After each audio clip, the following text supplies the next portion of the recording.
ನಮ್ಮ ಈ ಕಾರ್ಯಕ್ರಮಕ್ಕೆ ಬಂದ ನಮ್ಮ ಮಾಧ್ಯಮ ಮಿತ್ರರಿಗೆ ನನ್ನ ಹೃದಯ ತುಂಬಿದ ವಂದನೆಗಳು. ನಮ್ಮ ಸಿನಿಮಾ ಈಗ ಬಿಡುಗಡೆಗೆ ಸಜ್ಜಾಗಿದೆ. KVN ಸಂಸ್ಥೆಯವರು ನಮ್ಮ ಈ ಸಿನಿಮಾನ ವಿತರಣೆ ಮಾಡ್ತಿದ್ದಾರೆ.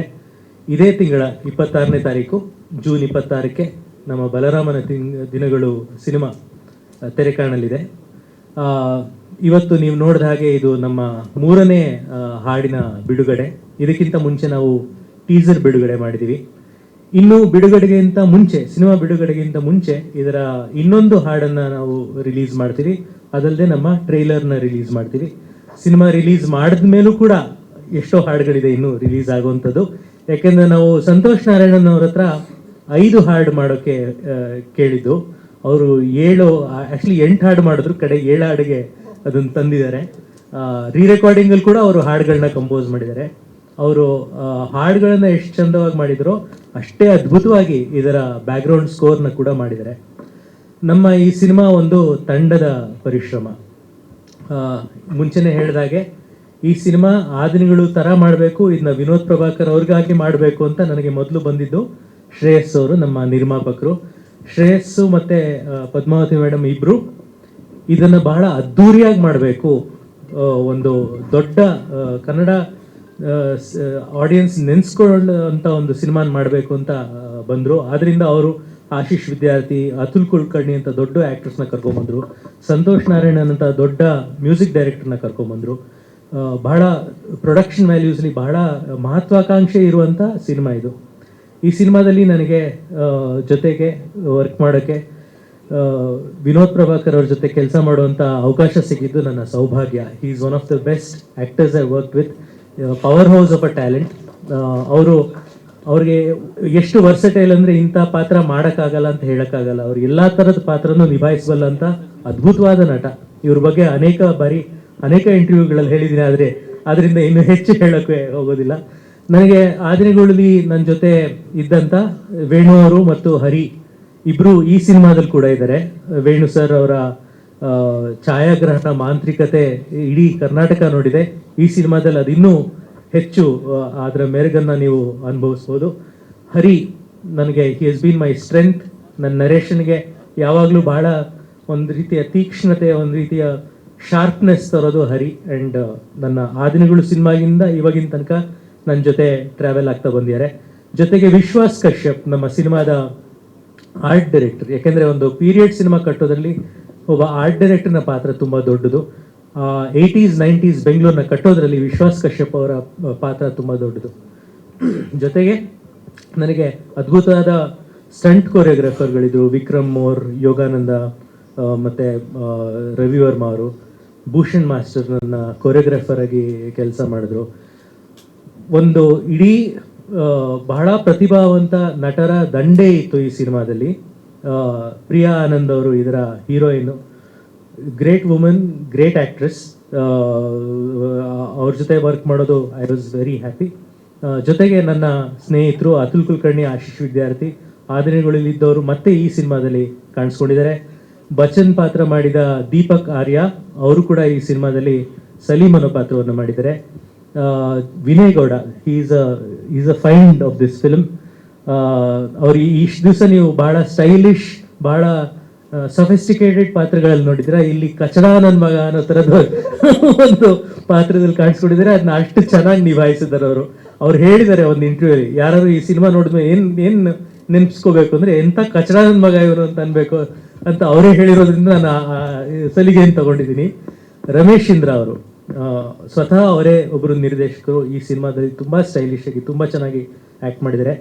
ಅನಿಲ್ ಸಿದ್ದು, ಅರುಣ್, ಅಭಯ್ ಪುನೀತ್, ಆದಿತ್ಯ ಆಶ್ರೇ, ತೇಜಸ್ ಜಯರಾಮ್, ಕಡ್ಡಿ ವಿಶ್ವ ಅವರಿದ್ದಾರೆ ಇಲ್ಲಿ, ಪ್ರತಾಪ್ ನಾರಾಯಣ್, ಅಶ್ವಿನ್, ತೇಜಸ್ ಜಯರಾಮ್, ಆಮೇಲೆ ನಮ್ಮ ಚಿನ್ಮಯ್. ಇಡೀ ಒಂದು ಗ್ಯಾಂಗ್ ಇದೆ, ಸಿಂಗ್ಲಿ ಗ್ಯಾಂಗ್ ಅಂತ. ಅವರೆಲ್ಲರೂ ಒಂದಷ್ಟು ಜನ ಬಂದಿದ್ದಾರೆ ಇಲ್ಲಿ. ನಾನು ಕೆಲವು ಆ್ಯಕ್ಟರ್ಗಳ ಹೆಸರನ್ನ ಮರ್ತೋದ್ರೆ ದಯವಿಟ್ಟು ಕ್ಷಮಿಸಿ. ಯಾಕೆಂದರೆ ಇದೊಂದು ತುಂಬಾ ದೊಡ್ಡ ಕಾಸ್ಟ್. ನನಗೆ ಈ ಮದುವೆನಲ್ಲಿ ಕೆಲಸಕ್ಕೆ ಯಾರೋ ಒಬ್ಬರು ಹೆಸರು ಮರ್ತೋಗ್ಬಿಡ್ತೀವಲ್ಲ ಕರೆಯುವಾಗ ಇನ್ವೈಟ್ ಮಾಡುವಾಗ, ಆ ಥರ ಇದು. ಆ ರೀತಿ ಒಂದು ಸಂಭ್ರಮದಲ್ಲಿ ಇದೀವಿ ನಾವು 26ನೇ ತಾರೀಕು ಬಿಡುಗಡೆಗೆ. ಸೊ ಇಷ್ಟು ಮಾತನ್ನ ಹೇಳಿ ನಿಮ್ಮೆಲ್ಲರ ಆಶೀರ್ವಾದ ನಮ್ಮ ತಂಡದ ಮೇಲೆ ಇರಲಿ. ಈಗ ನಮ್ಮ ಸಿನಿಮಾನ ನಾವು ಅಚ್ಚುಕಟ್ಟಾಗಿ ಮಾಡಿದೀವಿ ನಮಗೆ ನಂಬಿಕೆ ಇದೆ. ಆದರೆ ಪ್ರೇಕ್ಷಕರು ಬಹಳ ಕಷ್ಟಪಟ್ಟರು ಥಿಯೇಟ್ರಿಗೆ ಬರ್ತಿಲ್ಲ. ಆಮೇಲೆ ಈ ಸಿನಿಮಾನ ನೀವು ದೊಡ್ಡ ಸ್ಕ್ರೀನಲ್ಲೇ ನೋಡಬೇಕು. ಇದನ್ನ ನೀವು OTT ಬರಲಿ ಆಮೇಲೆ ನೋಡೋಣ ಅನ್ನೋ ಥರ ಸಿನಿಮಾ ಅಲ್ಲ ಇದು. It is made for the big screen. ಅದರಿಂದ ನಿಮ್ಮ ಸಹಾಯ ಬಹಳ ಮುಖ್ಯ ನಮಗೆ ಈಗ ಮಾಧ್ಯಮ ಮಿತ್ರರು. ಏಕೆಂದರೆ ನಿಮ್ಮ ಮೂಲಕ ನಾವು ಜನರಿಗೆ ತಲುಪೋಕೆ ಸಾಧ್ಯ. ಜನರನ್ನ ಹೇಗಾರು ಅವ್ರನ್ನ ನಾವು ರೀಚ್ ಮಾಡಬೇಕಾಗಿದೆ. ಅವರು ಒಂದ್ಸತಿ ಈ ಸಿನಿಮಾ ನೋಡಿದ್ರೆ ಅವರೇ ಆಗಿ ಬೇರೆ ಜನಕ್ಕೆ ಹೋಗಿ ಈ ಸಿನಿಮಾ ನೋಡಿ ಅಂತ ಹೇಳ್ತಾರೆ ಅಂತ ನಂಬಿಕೆ ನನಗಿದೆ. ಆದರೆ ಮೊದಲು ಅವರು ಬರೋದಕ್ಕೆ ನಮ್ಮ ಶ್ರಮ ನಾವು ಹಾಕ್ತಾ ಇದ್ದೀವಿ. ಅದಕ್ಕೆ ನಿಮ್ಮ ಸಹಾಯ ನಮಗೆ ತುಂಬ ಮುಖ್ಯ. ಇಷ್ಟನ್ನು ಹೇಳಿ ನನ್ನ ಮಾತನ್ನು ಮುಗಿಸ್ತೀನಿ. ನಮಸ್ಕಾರ.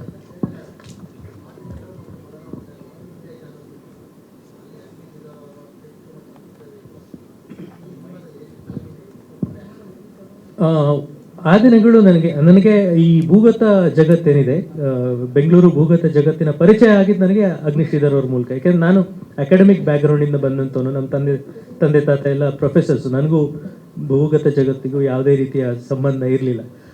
ಅದರಿಂದ ನನಗೆ ಆ ಲೋಕದ ಪರಿಚಯ ಆಗಿದ್ದು ಅಗ್ನಿಶ್ರೀಧರ್ ಅವ್ರ ಮೂಲಕ. ಆಗ ನಾನು ಎಷ್ಟೋ ಜನ ಅಂಡರ್ವರ್ಲ್ಡ್ ಅವ್ರನ್ನ ಅವ್ರು ಪರಿಚಯ ಮಾಡಿಕೊಟ್ರು. ಅವ್ರು ಹೇಗೆ ಬಿಹೇವ್ ಮಾಡ್ತಾರೆ, ಅದು ಹೇಗೆ ನಡೆಯುತ್ತೆ, ಅಲ್ಲಿ ವ್ಯವಹಾರ ಹೇಗೆ ನಡೆಯುತ್ತೆ ಎಲ್ಲ ಪರಿಚಯ ಮಾಡಿಕೊಟ್ಟಿದ್ದು ಅಗ್ನಿಶ್ರೀಧರ್ ಅವರು.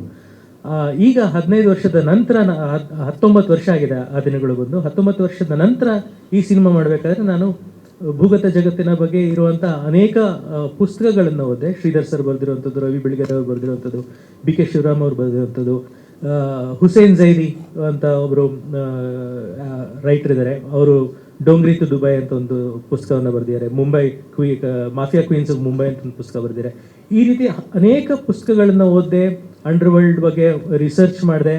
ಆಮೇಲೆ ಅನೇಕ ಪೊಲೀಸ್ ಆಫೀಸರ್ಗಳನ್ನ ಮೀಟ್ ಮಾಡಿದೆ. ಆಮೇಲೆ ಡೇನಿಯಲ್ ಜಾರ್ಜ್ ಅಂತ ಒಬ್ಬರು ತುಂಬ ದೊಡ್ಡ ಕ್ರೈಮ್ ರಿಪೋರ್ಟರ್ ಇದ್ದಾರೆ, ಹಿಂದಿನವರು. ಅಂದರೆ 80s 90s ತುಂಬ ಆ್ಯಕ್ಟಿವ್ ಆಗಿದ್ದಂಥವ್ರು. ಅವರು ನನಗೆ ಈ ಸಿನಿಮಾದಲ್ಲಿ ರಿಸೋರ್ಸ್ ಪರ್ಸನ್ ಆಗಿ ಇದ್ದರು. ಸೊ ಅವರೆಲ್ಲರ ಮೂಲಕ ನಾನು ಕಲೆ ಹಾಕಿದ್ದನ್ನು ಮತ್ತೆ ಒಂದು ಕಾಲ್ಪನಿಕ ಕಥೆಯಾಗಿ ಹೆಣೆದಿರುವಂಥದ್ದು ಇದು. ಆ ದಿನಗಳು ಒಂದು ಅಥೆಂಟಿಕ್ 100% ಸತ್ಯ ಕಥೆ ಆಗಿತ್ತು. ಆದರೆ ಇದು 100% ಸತ್ಯ ಕಥೆ ಅಂತ ಹೇಳೋದಿಲ್ಲ. ಸ್ಫೂರ್ತಿ ಇದೆ, ಭೂಗತ ಜಗತ್ತಿನ ಅನೇಕ ವ್ಯಕ್ತಿಗಳ ಘಟನೆಗಳ ಸ್ಫೂರ್ತಿ ಈ ಸಿನಿಮಾಗಿದೆ. ಆದರೆ ಇದೊಂದು ಕಾಲ್ಪನಿಕ ಕಥೆ.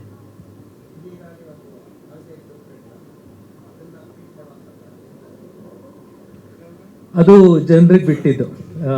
ಅದು ಇಳೆಯರಾಜ ಸರ್, ಇದು ಸಂತೋಷ್ ನಾರಾಯಣನವರು. ಸೊ ಅದ್ಭುತವಾಗಿ ಮ್ಯೂಸಿಕ್ ಮಾಡಿದ್ದಾರೆ. ಸಿಹಿಗಾಳಿ ಮತ್ತು ಆ ದಿನಗಳು ಎಷ್ಟು ದೊಡ್ಡ ಹಿಟ್ ಆದವೋ ಅಷ್ಟೇ ದೊಡ್ಡ ಹಿಟ್ಟು ನಮ್ಮ ಈ 7 ಹಾಡುಗಳಾಗಲಿ ಅಂತ ನಾನು ಕೇಳ್ಕೊಳ್ತೀನಿ. ಒಟ್ಟು 7 ಹಾಡುಗಳಿದೆ ಸರ್ ಈ ಸಿನಿಮಾದಲ್ಲಿ. ಒಂದು ಅಂದರೆ ಎಷ್ಟು ವೈವಿಧ್ಯತೆ ಇದೆ ಅಂದರೆ ನಮ್ಮ ಆಲ್ಬಮಲ್ಲಿ ಒಂದು ರಘು ದೀಕ್ಷಿತ್ ಅವ್ರು ಹಾಡಿರುವಂಥ ಒಂದು ಬೆಂಗಳೂರು ಒಂದು ರಾಕ್ ಆ್ಯಂಥಮ್ ಇದೆ. ಒಂದು ರ್ಯಾಪ್ ಸಾಂಗ್ ಇದೆ ಆಲೋಕೆ ಮಾಡಿರುವಂಥದ್ದು. ಒಂದು ಟಪಾಂಕೂತ್ ಹಾಡು, ಅದೇ ಟಾಟಾ ಟಾಟಾ ಅಂತ ಏನೋ ಬಂದಿದೆ, ಅದೊಂದಿದೆ. ಈ ಕ್ಲಬ್ ಸಾಂಗ್ ಇವತ್ತು ನೀವು ಕೇಳಿದಿರಿ. ಒಂದು ಕ್ಲಾಸಿಕಲ್ ಮೋಲ್ಡಲ್ಲಿ ಒಂದು ಹಾಡಿದೆ.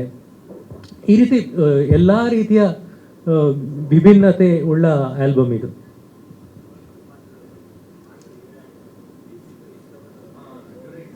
ಡ್ಯೂರೇಷನ್ 2 ಗಂಟೆ 25 ನಿಮಿಷ ಇದೆ ಸರ್ ಒಟ್ಟಾರೆ ಸಿನಿಮಾ. ಸರ್ ಇಲ್ಲ ಸರ್, ಅದು ನೀವು ಈ ಸಿನಿಮಾ ನೋಡಿದ್ರೆ ಇದಕ್ಕೆ ಪಾರ್ಟ್ 2 ಆಗಲ್ಲ ಅಂತ ಗೊತ್ತಾಗುತ್ತೆ.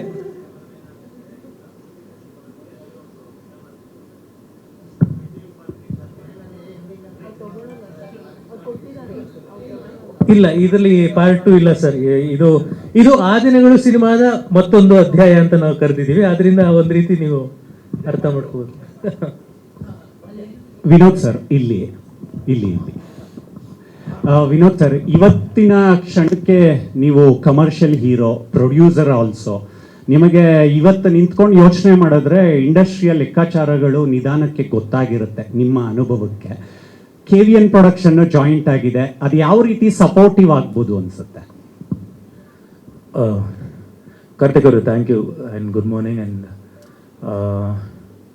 ಖಂಡಿತ ನಾನು ಒಬ್ಬ ನಿರ್ಮಾಪಕನ ಒಂದು ಏನು ಅನುಭವ ಇದೆ ಅದನ್ನೆಲ್ಲ ನಾನು ಶ್ರೇಯಸ್ ಅವ್ರಿಗೆ ಸ್ಟಾರ್ಟಿಂಗಲ್ಲೇ ಹೇಳಿದ್ದೆ. 7 ಕೋಟಿ ಮೇಲೆ ದಾಟ್ಬೇಡ ಸಿನಿಮಾ ಸ್ಟಾರ್ಟಿಂಗಲ್ಲೇ ಹೇಳಿದ್ದೆ ನಾನು, ಮಾಡಬೇಡಿ. ಯಾಕಂದರೆ ಈ ಸಿನಿಮಾ ಬಂದು ಬಿಫೋರ್ ಮಾದೇವ ನನಗೆ ಆಗಿದ್ದು. ಸೊ ನನಗೆ ಗೊತ್ತಿರಲಿಲ್ಲ ಥಿಯೇಟ್ರಿಕಲ್ಲಿ ಎಷ್ಟು ಓಪನಿಂಗ್ ಸಿಗುತ್ತೆ, ಎಷ್ಟು ಚೆನ್ನಾಗಿ ಆಗುತ್ತೆ ಅನ್ನೋದು. ಸೊ ನಾನು ಹೇಳಿದ್ದೆ, ಬಟ್ ಅವರು ಅಂಡ್ ಅವರ ತಾಯಿಯವರು ಪದ್ಮಾವತಿ ಅವರು ತುಂಬಾ ಪ್ಯಾಷನೇಟ್ ಆಗಿದ್ರು. ಇಲ್ಲ, ಈ ಸಿನಿಮಾ ನಾವು ಮಾಡಬೇಕು ಅಂದ್ರೆ ದೊಡ್ಡದಾಗೆ ಮಾಡಬೇಕು, ದೊಡ್ಡ ಸ್ಕೇಲಲ್ಲೇ ಮಾಡಬೇಕು ಅಂತ ಅವ್ರಿಗಿದ್ದು.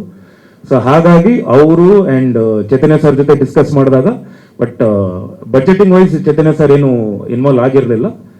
ಬಟ್ ನಾವೆಷ್ಟು ಕಂಟ್ರೋಲ್ ಮಾಡಕ್ ಹೋದ್ರು ಬಟ್ ಸ್ಕೇಲ್ ದೊಡ್ಡದಾಗ್ತಾನೆ ಹೋಗ್ತಿತ್ತು. ಯಾವಾಗ ಸಂತೋಷ್ ನಾರಾಯಣ್ ಅವರು ಒಳಗಡೆ ಬಂದ್ರು ಅದಕ್ಕಿಂತ ನೆಕ್ಸ್ಟ್ ಸ್ಕೇಲ್ ಹೋಯ್ತು. But end of the day ಎಲ್ಲ ಕೂತ್ಕೊಂಡು ಲೆಕ್ಕಾಚಾರ ನೋಡಿದಾಗ ಇವತ್ತು ಅಂಡ್ ಮಾದೇವನು ಆಗಿರೋದ್ರಿಂದ ನನಗೆ ಅಂಡ್ ಟಿ ಸೀರೀಸ್ ಅವರು ಬೈ ಮಾಡಿದ್ರು ಸಿನಿಮಾನ. ಸೊ ಎಲ್ಲ ಲೆಕ್ಕಾಚಾರ ನೋಡಿದಾಗ ಚೆನ್ನಾಗಿ ಆಗ್ತಿದೆ ಅಂಡ್ ಪ್ರೊಡ್ಯೂಸರ್ ಅವ್ರಿಗೆ ಖಂಡಿತ ಹಾಕಿರೋ ಬಂಡವಾಳ ವಾಪಸ್ ಬರುತ್ತೆ ಅನ್ನೋ ನಂಬಿಕೆ ಇವತ್ತಿಗಿದೆ. ಅಂಡ್ ಬಹಳ ಎಚ್ಚರವಾಗಿನೇ ನಾವು ನಿರ್ಮಾಪಕರ ಸ್ಥಾನದಲ್ಲಿ ನಿಂತ್ಕೊಂಡು ಬಹಳ ಎಚ್ಚರವಾಗಿ ನಾವು ಒಂದೊಂದು ಹೆಜ್ಜೆನೂ ಮುಂದೆ ಇಟ್ವಿ. ಆ ಥರ ನೋಡ್ಬೇಕಾದ್ರೆ ಬಿಕಾಸ್ ಆ ದಿನಗಳಲ್ಲಿರೋ ಕಾಸ್ಟ್ ಅಷ್ಟೂ ಬರಬೇಕು, ವಾಪಸ್ ಬರಬೇಕು ಅಂತ ಇಷ್ಟಪಟ್ಟಿದ್ದು ಶ್ರೇಯಸ್ ಅವರು. ಸೊ ನಿಮ್ಗೆ ಗೊತ್ತಲ್ವಾ ಯಾರು ಬಂದಾಗ ಎಷ್ಟಾಗತ್ತೆ, ಬಡ್ಜೆಟ್ ಎಷ್ಟಾಗತ್ತೆ ಅನ್ನೋದು. ಅಂಡ್ ಸಿನಿಮಾ ಬಹಳ ಚೆನ್ನಾಗಿ ಬಂದಿದೆ, ದೊಡ್ಡದಾಗಿ ಬಂದಿದೆ, ದೊಡ್ಡ ಸ್ಕೇಲಾಗಿ ಬಂದಿದೆ. ಅಂಡ್ KVN ಅವರು ನಮಗೆ ಆನೆ ಬೆಲ ಇದ್ದಂಗೆ. One of the biggest distributors ಇವತ್ತು ಇಂಡಸ್ಟ್ರಿಯಲ್ಲಿ ಇರೋದು KVN ಅವರು. ಸುಪ್ರೀತ್ ಸರ್ ಆಗಲಿ, ವೆಂಕಟ್ ಸರ್ ಆಗಲಿ. ಸೊ ಅವರು ಸಿನಿಮಾ ನೋಡಿದ್ದಾರೆ, ಸಿನಿಮಾ ನೋಡಿ ಖುಷಿ ಪಟ್ಟು ಅವರು ಏನು ಡಿಸ್ಟ್ರಿಬ್ಯೂಷನ್ ಅನುಭವ ಏನಿದೆಯೋ ಅದನ್ನ ದುಪ್ಪಟ್ಟು ಮಾಡಿ, ಇಲ್ಲ ಈ ಸಿನಿಮಾ ಇನ್ನೂ ಚೆನ್ನಾಗಿ ಬರಬೇಕು ಅಂತ ಹೇಳಿ ನಮ್ಮ ಪ್ರವೀಣ್ ಅವರು, ಏನು PR ಪ್ರವೀಣ್ ಅವರು ಇದಾರಲ್ಲ, ಅವ್ರ ಜೊತೆ ಡಿಸ್ಕಸ್ ಮಾಡಿ ಸಿನಿಮಾ ಚೆನ್ನಾಗಿ ಬಂದಿದೆ, ಇದನ್ನ ರೀಚ್ ಮಾಡಿದ್ರೆ ಖಂಡಿತ ಈ ಸಿನಿಮಾ ನಿಂತ್ಕೊಳ್ಳುತ್ತೆ, ಗೆಲ್ಲುತ್ತೆ ಅನ್ನೋ ನಂಬಿಕೆ ಅವರು ಕೊಟ್ಟಿದ್ದಾರೆ. ಅಂಡ್ ಅಫ್ಕೋರ್ಸ್ ಇದು ನಿಮಗೆ ನಾನು ನಿಮ್ಮ ಹತ್ರ ಮೊನ್ನೆನೂ ಇಂಟರ್ವ್ಯೂ ನಾನು ತುಂಬಾನೇ ಮಾತಾಡಿದ್ದೀನಿ, ಸಿನಿಮಾ ಸ್ಟಾರ್ ಕಾಸ್ಟ್ ಬಗ್ಗೆ ಆಗಲಿ ಎಲ್ಲರ ಬಗ್ಗೆ ಆಗಲಿ. ಬಟ್ ಈಗ ನೀವು ಕೇಳಿದ ಕ್ವಶನ್ಗೆ ಇದು ಆನ್ಸರ್ ಅನ್ಕೊಂಡ್ಬನ್ನಿ. Vinod sir, yes sir. ಯಾವುದೇ ಹೀರೋ ಆದ್ರೂ ಕೂಡ ಭೂಗತ ಲೋಕದ ಸಿನಿಮಾಗಳನ್ನು ಒಪ್ಕೊಳ್ಳಿಕ್ಕೆ ಭಯಪಡ್ತಾರೆ. ಕೆಲವರು ಹಿಟ್ ಹೆಜ್ಜೆನ ಹಿಂದೆ ಇಡೋದು ಸಹಜ. ಆದ್ರೆ ನೀವು ಮುಂದೆ ಇಟ್ಟಿದ್ದೀರಾ. ಸೊ ಹೇಗೆ ಸವಾಲನ್ನು ಸ್ವೀಕರಿಸ್ತೀರಾ? ಯಾಕಂತ ಹೇಳಿದ್ರೆ ಭೂಗತ ಲೋಕದ ಸಿನಿಮಾಗಳಂತ ಹೇಳಿದ್ರೆ ಒಂದಷ್ಟು ವಿವಾದಗಳು ಹುಟ್ಟೋದು ಸಹಜ, ಕಾನೂನು ಹೋರಾಟಗಳು ಹುಟ್ಟೋದು ಸಹಜ. ಸೊ ಹಾಗಾಗಿ ಯಾವ ರೀತಿ ರೆಡಿ ಆಗಿದ್ದೀರಾ? ಸರ್, ಮೊದಲನೇದಾಗಿ ಒಬ್ಬ ನಟ ಯಾವುದಕ್ಕೂ ಹೆದರಬಾರ್ದು. ಯಾವ ಒಂದು ಪಾತ್ರ ಬಂದ್ರು ಅದನ್ನ ಮಾಡಬೇಕು, ನಿಭಾಯಿಸಬಲ್ಲ ಅನ್ನೋ ನಂಬಿಕೆ ಇದ್ರೆ ಖಂಡಿತ ಯಾವುದೇ ಒಂದು ಪಾತ್ರ ಬಂದ್ರು ಮಾಡೇ ಮಾಡ್ತಾರೆ ಸರ್. ಎರಡನೇದಾಗಿ ನಮಗೆ ಇದು ಕಾಲ್ಪನಿಕ ಸಿನಿಮಾ, ಇದು ಒರಿಜಿನಲ್ ಸಬ್ಜೆಕ್ಟ್ ಅಲ್ಲ ಅಂತ. This is fiction cinema. ಒಂದಿಷ್ಟು ಇನ್ಫ್ಲೂಯೆನ್ಸ್ ಇರಬಹುದು, ಬೇರೆಯವರ ಒಂದು ಹೆಸರುಗಳಾಗ್ಲಿ ಅಥವಾ ಇನ್ಫ್ಲೂಯೆನ್ಸ್ ಇರಬಹುದು. ಹಾಗಾಗಿ ನನಗೆ ಯಾವುದೇ ರೀತಿ, ಯಾಕಂದ್ರೆ ಇದು ಸಿನಿಮಾ ರೀತಿಯಲ್ಲಿ ನೋಡಿದಾಗ ನಿಮಗೆ ಏನು ಅನ್ಸಲ್ಲ. And this is not a biopic. To be frank, biopic ಮಾಡಿದಾಗ ಇವೆಲ್ಲ ನಿಮಗೆ ಅನ್ಸ್ಬೋದು, ಎಲ್ಲ ಇದನ್ನ ಮಾಡ್ತಾ ಇದೀವಿ ಅಥವಾ ಅವರ ಫ್ಯಾಮಿಲಿಯಿಂದ ಏನಾದರೂ ಪ್ರಾಬ್ಲಮ್ ಬರ್ಬೋದು ಅಥವಾ ಬೇರೆಯವ್ರ ಬಗ್ಗೆ ಬರ್ಬೋದು ಅಂತ. This is not a biopic ಮಾಡಿದ್ರೆ ಖಂಡಿತ ಒಂದು ಅವರ ಪರ್ಮಿಷನ್ಗಳು ಬೇಕಾಗುತ್ತೆ. ಸೊ ಯಾವುದೇ ರೀತಿಯಾದ ಭಯ ಇಲ್ಲ. ಹಾಗಾಗಿ ಅಂಡ್ ಮೋರ್ ಓವರ್ ನನಗೆ ಬಹಳ ಈಸಿ ಇತ್ತು ಈ ಸಿನಿಮಾ ನಿಭಾಯಿಸೋದು. ಬಲರಾಮ ಅನ್ನೋದು ಏನಕ್ಕೆ ಅಂದ್ರೆ, I was born and brought up in Frazer Town. ಈ ಕಡೆ ಶಿವಾಜಿನಗರ ಇತ್ತು, ಈ ಕಡೆ ಟ್ಯಾನರಿ ರೋಡ್ ಇತ್ತು. ನಿಮ್ಗೆ ಗೊತ್ತಿದೆಯೋ ಇಲ್ಲೋ ಗೊತ್ತಿಲ್ಲ, ಫ್ರೇಜರ್ ಟೌನ್. ಈ ಕಡೆ ಮಾಸ್ಕ್ ರೋಡ್ ಇತ್ತು. ಸೊ ನನ್ನ ಚೈಲ್ಡ್ಹುಡ್ ಫುಲ್ ನಾನು ಬಂದು ಎಲ್ಲ ಹುಡುಗರು ಅದಾದ್ಮೇಲೆ ಎಲ್ಲ ನೋಡ್ಕೊಂಡೇ ಬೆಳೆದಿದ್ದೀನಿ ಸರ್. ಅಲ್ಲಿ ಎಲ್ಲ ರೌಡಿಸಮ್ ಆಗಲಿ, ಎಲ್ಲ ಹುಡುಗರು ಆಗಲಿ. ಸೊ ನಾವು ಅದೇ ಒಂದು ಗಾಳಿಪಟಕ್ಕೆಲ್ಲ ಜಗಳಗಳು ಆಡಿರೋದು ಉಂಟು, ಸುಮ್ಮನೆ ಯಾವುದೋ ಒಂದು ಪಾರಿವಾಳಕ್ಕೆಲ್ಲ ಜಗಳಗಳ ಆಡಿರೋದು ಉಂಟು. ಸೊ ಐ ಸೀನ್ ದಟ್ ಇದು ಆ ಫೀಲ್ಡ್ ನ ನೋಡ್ಕೊಂಡು ಬೆಳೆದಿದ್ದೀನಿ. ನಮ್ಮ ಹುಡುಗರು ಎಷ್ಟೊಂದು ಜನ ಜೇಸಿಗೆ ಹೋಗಿದ್ದಾರೆ, ಎಷ್ಟೊಂದು ಜನ ಏನೂ ಮಾಡಿರಲ್ಲ, ಸುಮ್ಮನೆ ಬಾರ ಮಚ್ಚ ಅಂತ ಹೆಗಲ್ ಮೇಲೆ ಕೈ ಹಾಕೊಂಡು ಹೋಗಿ ಏನೋ ಕೇಸ್ಗಳು ಮಾಡ್ಬಿಟ್ಟು ಅಂಧರಾಗಿರೋದು ನೋಡಿದ್ದಾರೆ. ನಾನು ಜೇಸಿಗೆಲ್ಲ ಹೋದಾಗ ಏನು ಕೇಸ್ಗಳೇ ಮಾಡಿರೋ ಹುಡುಗರು, ಮಾಡದೇ ಇರೋ ಹುಡುಗರೆಲ್ಲ ಹಣ ಏನಣ್ಣ ಹಿಂಗೆ ಆಗ್ಬಿಡ್ತು ಅಂತೆಲ್ಲ ಹೇಳಿರೋದೆಲ್ಲ ನೋಡಿದ್ದೀನಿ. ಸೊ ಆ ಕಷ್ಟಗಳೆಲ್ಲ ನಮ್ಮ ಫ್ರೆಂಡ್ಸು ತುಂಬಾ ಜನ ಇದ್ದಾರೆ. ಹಾಗಾಗಿ ಇವತ್ತಿಗೂ ನಾನು ಇನ್ನೊಂದು ವಿಷಯ ಹೇಳಕ್ ಇಷ್ಟಪಡ್ತೀನಿ. ನನ್ನ ಮಾದೇವ ಸಿನಿಮಾ ಹೊರಗಡೆ ಬರಕ್ ಮುಂಚೆ ಸಾಕಷ್ಟು ಪ್ರಾಬ್ಲಮ್ಗಳಿತ್ತು. ಸುಮಾರು ಜನ ಸ್ಟೇಗಳೆಲ್ಲ ತಂದಿದ್ರು, ಬಹಳ ಪ್ರಾಬ್ಲಮ್ಗಳಿತ್ತು. ನನಗೆ ಮುಂಚೆನೆ ಪರಿಚಯ ಆಗಿದ್ದು ಅಗ್ನಿಶ್ರೀಧರ್ ಸಾಹೇಬ್ರು ಹಾಗೂ ಭಜನ್ ಸಾಹೇಬ್ರು. ನನಗೆ ಬಹಳನೇ ಒಂದು ಫ್ಯಾಮಿಲಿ ಫ್ರೆಂಡ್ಸ್. ನಮ್ಮ ತಂದೆ ಮೇಲೆ ತುಂಬಾ ಗೌರವ ಇದೆ ಅವ್ರಿಗೆ. ಹಾಗಾಗಿ ನನಗೆ ಮಾದೇವ ರಿಲೀಸ್ ಆಗಕ್ಕೆ ಅವರು ಎಲ್ಲರನ್ನು ಕರೆಸಿ ಕೂರಿಸಿ ಇವೆಲ್ಲ ಮಾಡಬೇಡಿ, ಸಿನಿಮಾ ರಿಲೀಸ್ ಆಗ್ಲಿ ಅಂತ ಹೇಳಿ ಒಂದು ಮಾತು ಹೇಳ್ತಾರೆ, ಇವನು ನನ್ನ ಮನೆ ಮಗ, ಈ ಸಿನಿಮಾಗೆ ಯಾರು ಏನೂ ಪ್ರಾಬ್ಲಮ್ ಮಾಡಬಾರ್ದು ಅಂತ ರಿಲೀಸ್ ಮಾಡಿಸಿ ಸಿನಿಮಾ ಹೋಗಿ ಅಲ್ಲೇ ಕನಕಪುರ ರೋಡಲ್ಲಿ ಸಿನಿಮಾ ನೋಡ್ಕೊಂಡ್ ಬಂದು ನನಗೆ ಫೋನ್ ಮಾಡಿ ತುಂಬಾ ಚೆನ್ನಾಗಿ ಮಾಡಿದ್ಯಾ ನೀನು ಅಂತ ಹೇಳಿದವರು ಅವರು. ಸೊ ಸೊ ಹಾಗಾಗಿ ನನಗೇನು ಅವ್ರಿಗೂ ನನ್ನ ಬಗ್ಗೆ ಒಂದು ನಾನು ಬೆಳಿಬೇಕು, ಚೆನ್ನಾಗಿ ಮಾಡಬೇಕು ಅಂತ ಒಂದು ಒಲವು ಇದೆ. ಸೊ ಹಾಗಾಗಿ ಯಾವುದು ಏನೂ ಪ್ರಾಬ್ಲಮ್ ಆಗಲ್ಲ ಅಂತ ಗೊತ್ತಿದೆ ಸರ್. ವಿನೋದ್, ನಿಮ್ಮ ಸಿನಿಮಾ ಸರ್. ಜರ್ನಿಗೆ, ನಿಮ್ಮ ಸಿನಿಗ್ರಾಫ್ಗೆ ಈ ಸಿನಿಮಾ ಎಷ್ಟು ಇಂಪಾರ್ಟೆನ್ಸ್ ಅನಿಸುತ್ತೆ? ಯಾಕಂದರೆ ಒಂದು ಚೇಂಜ್ ಆಗ್ತಾನೆ ಇದೆ, step by step change over ಆಗಬೇಕು. ಸೊ ಈ ಸಿನಿಮಾ ನಿಮ್ಮ ಸಿನಿಗ್ರಾಫ್ಗೆ ಎಷ್ಟು ಇಂಪಾರ್ಟೆನ್ಸ್ ಆಗುತ್ತೆ? ಸರ್ ಖಂಡಿತ. ಈಗ ನನ್ನ ಗ್ರಾಫ್ ನೀವು ನೋಡ್ಕೊಂಡು ಬಂದರೆ, ಸೊ ಮಾದೇವ ಇಂದ ನಾನು ಟೋಟಲ್ ಚೇಂಜ್ ಆಗಿದ್ದೀನಿ. ಸೊ ಅಲ್ಲಿಂದ ನೆಲ್ಸನ್ ಆಗಲಿ ಅಥವಾ ಬಲರಾಮ ಆಗಲಿ, ನನ್ನ ಸಿನಿಮಾ ರಾಘವ ಲಂಕಸೂರ ಆಗಲಿ, ಇದೆಲ್ಲನೂ ಬೇರೆ ಬೇರೆ ಬೇರೆ ಪಾತ್ರಗಳು ಮಾಡ್ತಿದ್ದೀನಿ. ಬಟ್ ಇವತ್ತು ನಾನು ಈ ಸ್ಟೇಜ್ ಮೇಲೆ ಹೇಳಕ್ ಇಷ್ಟಪಡ್ತೀನಿ, ನನ್ನ ಸಿನಿ ಕರಿಯರ್ ಅಲ್ಲಿ one of the biggest cinema ಇದು ಬಲರಾಮ. ದೊಡ್ಡ ಸಿನಿಮಾ, ನನಗೆ ದೊಡ್ಡ ವೆಚ್ಚದಲ್ಲಿ ನಡೆದಿರುವಂತ ಸಿನಿಮಾ. ಯಾಕಂದ್ರೆ ನನಗೆ ಮಾದೇವ ಪ್ರೀವಿಯಸ್ ಏನಾಗಿದೆಯೋ ಅದಕ್ಕಿಂತ ದುಪ್ಪಟ್ಟು ಅಂಡ್ 2.5 3 ಟೈಮ್ಸ್ ನನ್ನ ಮೇಲೆ ಬಂಡವಾಳ ಹೂಡಿ ಈ ಸಿನಿಮಾನ ಮಾಡಿದ್ದಾರೆ. ಸೊ ಅವ್ರಿಗೆ 100% ದುಡ್ಡು ಬರುತ್ತೆ ಅನ್ನೋ ನಂಬಿಕೆ ನಮಗಿದೆ. ಎಲ್ಲರೂ ಅದಕ್ಕೆ ನಾವು ಪ್ರಯತ್ನ ಪಡ್ತಾ ಇದ್ದೀವಿ. ಆ್ಯಕ್ಚುಲಿ ನೀವು ಈಗ ಪ್ರೊಡ್ಯೂಸರ್, ನಿರ್ಮಾಪಕರ ನಾಯಕ ನೀವು. ಯಾಕಂದರೆ ಪ್ರಮೋಷನ್ ಲಾಸ್ಟ್ ಟೈಮ್ ನೋಡಿದ್ವಿ ಮಹಾದೇವದಲ್ಲಿ, ಭಾಳಷ್ಟು ಇನಿಷಿಯೇಟ್ ತೊಗೊಂಡಿದ್ರಿ. ಈ ಸಿನಿಮಾಗೆ ಏನು ಪ್ಲಾನ್ ಔಟ್ ಮಾಡ್ಕೊಂಡಿದ್ದೀರಾ? ಸರ್ ತುಂಬಾ ಪ್ಲಾನ್ಸ್ ಇದೆ ಸರ್, ಎಲ್ಲ ಕೂತು ಮಾತಾಡ್ತಿದ್ದೀವಿ. ಯಾಕಂದ್ರೆ ಆಲ್ ಆಫ್ ದ ಸಡನ್ ನಮಗೆ KVN ಅವರು ನಮಗೆ ಡೇಟ್ ಕೊಡ್ತಾರೆ, ಸುಪ್ರೀತ್ ಸರ್ ಅವರು 26th ಬಂದ್ಬಿಡಿ, ಯಾಕಂದ್ರೆ ಇನ್ನು ಯಾವ್ದು ಸಿನಿಮಾಗಳಿಲ್ಲ, ನೋಡಿ ಸಿನಿಮಾ ಚೆನ್ನಾಗಿ ಬಂದಿದ್ರೆ ಬಂದ್ಬಿಡಿ ಅಂತಾರೆ. ಸೊ ಆಲ್ರೆಡಿ ನಮಗೆ ಪೋಸ್ಟ್ ಪ್ರೊಡಕ್ಷನ್ ಕೆಲಸಗಳು 80-85-90% ಏನೋ ಕೆಲಸಗಳು ಮುಗ್ದಿತ್ತು. ಸೊ ಆ ಟೈಮಲ್ಲಿ ನಮಗೆ ಡೇಟ್ ಕೊಟ್ಟಾಗ ಸ್ವಲ್ಪ ಕೆಲಸಗಳು ಫಾಸ್ಟ್ ಮಾಡಿದ್ವಿ. ಅಂಡ್ ನಮಗೆ ಸಾರಿ ಕ್ವಶನ್ ಮಾಡ್ಬಿಟ್ಟಿರ್ತೀನಿ, ಪ್ರಮೋಷನ್ ಎಲ್ಲ ಸಾರಿ ಸರ್. ಅಂಡ್ ಸೊ ಬೇಗನೆ ಅದು ನಮಗೆ ಟೈಮ್ ಕೊಟ್ಟಿದ್ರಿಂದ ಒಂದು ಬಹಳ ಚಿಕ್ಕ ಟೈಮ್ ಇದೆ, 2-3 ಮಂತ್ಸ್ ಇದ್ದಿದ್ರಿಂದ ನಾವು ಬೇಗನೆ ಬೇರೆ ತರದ ಪ್ರಮೋಷನ್ ಎಲ್ಲ ಮಾಡ್ತಿದ್ವಿ. So all of the sudden ನಮಗೆ ಡೇಟ್ ಕೊಟ್ಟಿದ್ರಿಂದ so we are trying to hurry up. We are ಎಲ್ಲ ಕೂತು ಮಾತಾಡಿ ಈಗ ಮೊನ್ನೆ ಐ ಥಿಂಕ್ 3-4 ಡೇಸ್ ಇಂದ ನಾನು ಹಾಗೂ ನಿರ್ದೇಶಕರು KM ಚೈತನ್ಯ ಸರ್ ಅವರು ಯಾವ ತರ ಆಗಿದೀವಿ ಅಂದ್ರೆ ಬ್ಲಾಂಕ್ ಆಗ್ಬಿಟ್ಟಿದೀವಿ. ಯಾವ ಚಾನೆಲ್ ಏನ್ ಮಾತಾಡಿದೀವಿ ಮತ್ತೆ ಮತ್ತೆ ಅದನ್ನೇ ರಿಪೀಟ್ ಮೋಡಲ್ಲಿ, ನಾವು ಲೂಪ್ ಮೋಡಲ್ ಮಾತಾಡ್ತಿದ್ವಿ. ನಮ್ಗೆ ಎಷ್ಟು almost I think summer around 12 ಎಲ್ಲಾರು ನಿಮ್ಮ ಹತ್ರ ಎಲ್ಲರ ಹತ್ರ ಮಾತಾಡ್ತಿದ್ದೀವಿ. ಸೊ ಅದು ಈ ಪ್ರಮೋಷನ್ ಆದಮೇಲೆ ಐ ಥಿಂಕ್ ವೆಬ್ಸೈಟ್ಗಳಲ್ಲಿ ಸೋಷಿಯಲ್ ಮೀಡಿಯಲ್ಲಿ ಬರಕ್ಕೆ ಸ್ಟಾರ್ಟ್ ಆಗುತ್ತೆ. So we are trying to do our best sir. Reach ಆಗ್ತಿದೆ. And I think last week, because ಮಾದೇವನು ಹಂಗೆ ಮಾಡಿದ್ದು, ಲಾಸ್ಟ್ ವೀಕ್ ಉತ್ತರ ಕರ್ನಾಟಕ ಹೋಗಿದ್ದೆ. So cinema before release. So ಹಾಗೆ ಈ ಸಿನಿಮಾಗೂ ಒಂದಿಷ್ಟು ತಯಾರಿ ತಗೊಂತಿದ್ವಿ. ಶ್ರೇಯಸ್ ಸರ್. ಸರ್ ಖಂಡಿತ ಸರ್, ನಾನು ಹೇಳ್ತೀನಲ್ವಾ, ಎಲ್ಲ ಚಾನಲಲ್ಲೂ ಹೇಳ್ಬಿಟ್ಟಿದ್ದೀನಿ, is a kind of encyclopedia ಅಂತಾನೆ ಹೇಳಬೇಕು.